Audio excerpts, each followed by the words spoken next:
So this week's vlog, won't be fishing this week, some prep work, and I'm going to be bringing the boat home. We've got the Pirate Cove open house on Saturday, which is always fun. See a bunch of people. I'm in the middle of 11 straight on the chip truck, just covering for a buddy while he's away vacationing, and so it's a bit of a grind, but right up to the 11th day, then I'll be leaving to go down south to do some bass fishing down Lake Champlain. So excited to get going. We're getting the boat home. I'll have to get it packed up, so I'll kind of show you what I go through putting everything back into the boat and what I'm going to take to Lake Champlain. Really looking forward to it. I love that trip. There's a bunch of guys going this year, so it'll be interesting to see who's all down there, where they're fishing, and what they're catching them on. But I have a pretty good idea what I'm going to be catching them on, because I'm only taking 4 rods. So I'll go through those 4 rods in a little bit. So, home from the Pirate Cove open house. Always fun to chat with people. A bunch of guys were there. Wally Robbins, John Anderson popped by. Billy Barber was there. A bunch of guys. Sean Irvin. It was great to see everybody. Love chatting, fishing with guys. And spring is coming, I think, at some point. I don't know. Still kind of crappy around here. But anyways, they actually had a draw for anyone who bought a boat on Saturday to get in the boat with me for a day. So, the downside for those folks, I'm not sure who won it, is that you're going to be looking at September. Yeah, that's how my season's lined up incredibly, between my regular job, Renegade, and guiding. I have 0 days available until September. Maybe some evening trips if people want to get out, but pretty booked up. It's not a bad thing. It's an awesome thing. I'm thrilled about it. I'm really looking forward to the season. We brought the boat home today. We're going to go through it. But I made a little boo-boo coming in. Not on the boat. You wait till you see this mess. So just back the new beastie in. I was concerned about this, so I'm going to have to do some jury rigging. She's longer than anyone I've had before, so I'm going to have to do some barn work here to make it fit. She's just going to be right at the doors there at the back, or at the front. But here's the downside to my yard early spring. Boy, am I going to get in trouble from Birdie. I didn't have a choice, but look at that. I do the same thing every year. It'll dry up and flatten back out, but that's messy. Look at my truck. Oh well, that's what it's for. But yeah, so she's home. Start loading her up tomorrow. So there she is. Memory Maker 5, made her home. Longest boat I've ever had in the barn. So I've got a little bit of rigging to do back here because it's kind of hanging over the back. But I actually brought it up to the front a little further and swung the tongue. So it fits. Just gonna have to do some fence work at the back, but here's the BOOBOO. My yard was a little soggy. So yeah. That was fun. New truck got a little bit dirty, but it'll all clean up. And I think I'm going to actually do something with this year and dig that down 6 inches and put gravel in here, because this happens every year, and takes a while for it to flatten back out, but it will. It is what it is. It's the price of doing business. So just prepping some rods for Champlain. Like I said, I'm taking 4 rods. If I can't catch them on these 4 rods, I don't want to catch them. I don't want to go down there and finesse anything. I want to be power fishing, fishing points, fishing creek beds, fishing moving baits. We don't fish enough moving baits up here. We don't get that opportunity. Reality, jerk bait, a lot of guys throw jerk bait. I don't throw a lot of jerk baits, but down there, that's why I go on this trip, because it's a crankbait bite, it's a chatterbait bite, it's a moving bait bite, which is the funnest way to catch a bass. So I'll just kind of rip through quickly what I'm going to take. Be no surprise to anybody. I'll be taking, they don't make these anymore. I was hoping I have the Chubbles. Chubbles aren't in North America yet that I know of, but Aska, that one was good to me last year. That's the 7.6 medium heavy graphite Zodius rod. Awesome stick. Nice parabolic action on it. I run 12-pound fluoro on both these cranking rods, throwing Askins. So basically with the Aska is if I'm in 6 feet of water, I want this to be pretty well up and bottom most of the time. It'll be close, it'll bounce off stuff, and it really doesn't hang up a lot, so that's why I stick with the Aska, plus the fish just eat them. Some of the guys are going to chuckle out of this.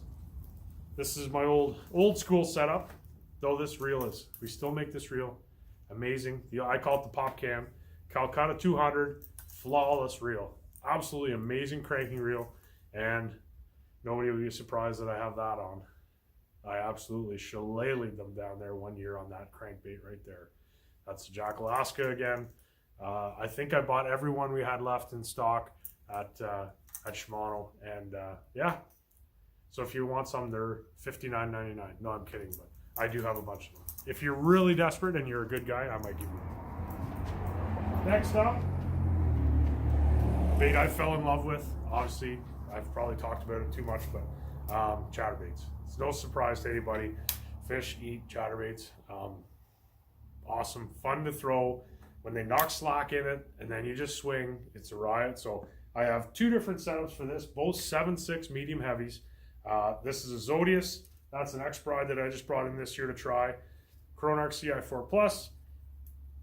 On the fluoro, I have my 1/2 ounce. On the braid rod, which is the new V2 Power Pro, 40-pound test, I've got the 3/8. So a little heavier if I'm out in open water. I'm going to throw this one around on the fluoro. If I'm near some cover, some wood, some buckbrush, whatever, I went to the braid on that one just to throw that around buckbrush and some cover. And if I ever get hung up on something that's got braid on it versus the fluoro, which should get me back out of there.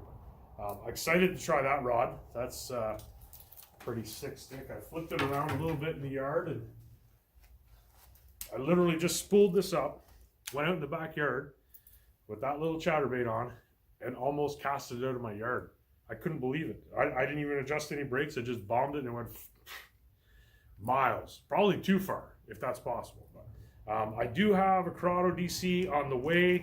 I'm hoping the Canpar guy shows up with it before I leave on my trip on Thursday morning, but we'll see. So I got to get the boat packed. I got to get all this stuff in. I'm not going to pack crazy heavy. I'm not going to load everything in that I'm not going to use it. So guys probably think I'm crazy. One thing you'll also find interesting is that I'm not a tinkerer. I literally just started putting this stuff together now for my trip on Wednesday. I don't sit on top of my gear all winter long, re-spooling stuff and retying stuff and going through my gear. Once my gear's away in November, December, I don't see it until May. I don't tinker, I don't play with it, I don't pull it out and go through everything. I just don't do it, whereas a lot of guys do, and I just don't do it. So let's get this boat packed. We're going to Lake Champlain. Being that this is a new boat to me, I always like to just check to my storage where I can put stuff. I always like to have one hatch at the front, a big hatch at the front for guests, for their rain gear, for their lunch. And I just like to keep that wide open, empty all the time. They can put all their stuff in there. We know where it is. If they're ever looking for anything, it's always in that hatch.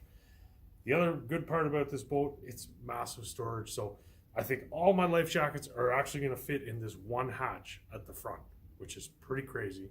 I'm going to put all my safety gear in one hatch so that I know where it is in case I get pulled over. I haven't been pulled over to ask for my safety gear in I don't know how long, but if I get pulled over, I know where it all is, and it's going to be in that hatch right there. So being that I'm going to put everything in here, I'm trying to be strategic about what to put in here first. So this, obviously, the odds of ever really needing that aren't great. This is the backup to give away to somebody. We'll bury that in the bottom too.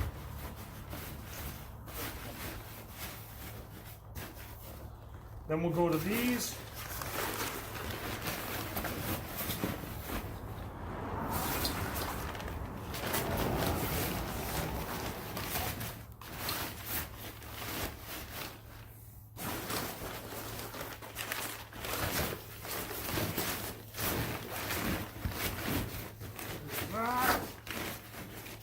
Now, the things I may need. First aid kit, right on top. Flares, right on top. Throwing line, right on top. My flashlight, right there. And my whistle, right there. In case I need it, it's all right on top. I'm not digging in the bottom of it. Just try to think a little bit, that's all. I've unpacked and packed boats for years now. Kind of come up with a little system that I think works.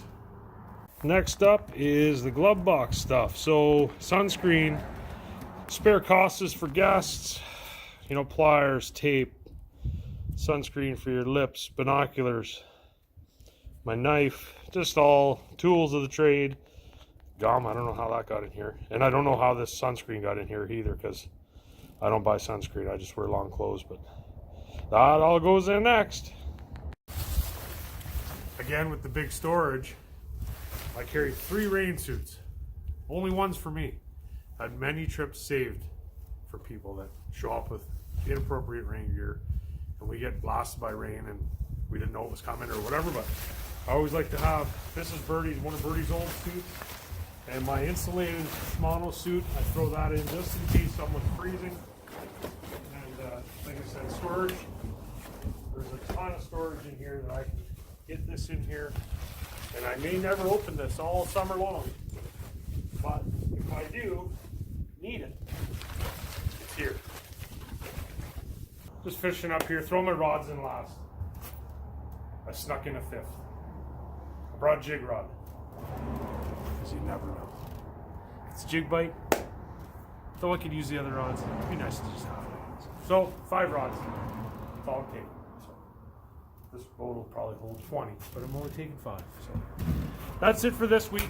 We're off to Champlain Thursday morning early. Billy and I are hitting the road, and I know there's a bunch of guys going, so it should be a great weekend. And then after that, full-blown guiding. So we're going to enjoy a few days away, and then come back and start pounding on the local waters. Hopefully the water's gone down a little bit. Some serious flooding going on in the area, but we'll get to that when we get back. So see you next week, and next week's vlog, it better have some fish in it.